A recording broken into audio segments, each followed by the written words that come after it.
સુરતના પીપોદરા જીઆઈડીસીમાં કાપડના વેપારી પર ફાયરિંગ અને હત્યાના કેસમાં 2 આરોપીને પોલીસે દબોચી લીધા। માંગરોળના પીપોદરા જીઆઈડીસીમાં રાત્રિના સમયે ઉગ્ર પ્રસાદ સાહુ નામના વેપારી મોપેડ લઈને જઈ રહ્યા હતા। તે દરમિયાન બાઇક પર આવેલા 2 અજાણ્યા શખ્સોએ પિસ્તોલ કાઢી ફાયરિંગ કરી નાસી ગયા।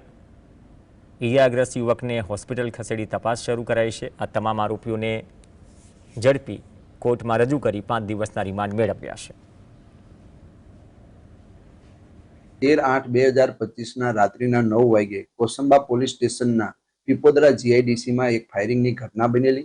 આ ફાયરિંગના ઘટનામાં આ ગામના ભોગ બનનાર ઉગ્ર પ્રસાદ સાહુ જેઓ કાપડના વેપારી છે, તેઓ પોતાનું મોપેડ લઈને નીકળેલા। તે વખતે અજાણ્યા ઈસમો એક મોટરસાઇકલમાં આવી જેઓએ પિસ્ટલ દ્વારા 3 રાઉન્ડ ફાયરિંગની ઘટના બનેલી। આ ફાયરિંગમાં 2 રાઉન્ડ તેના પેટમાં ભાગે ઈજા થયેલી અને તેઓને તાત્કાલિક હોસ્પિટલે પહોંચાડવામાં આવેલા। આ ગુનાના કામમાં ઉપયોગ થયેલ પિસ્ટલ કબજે કરવામાં આવેલી છે તથા જે આરોપીઓ હતા તેને જે કપડાં પહેર્યા હતા તેના એક જોડી કપડાં પણ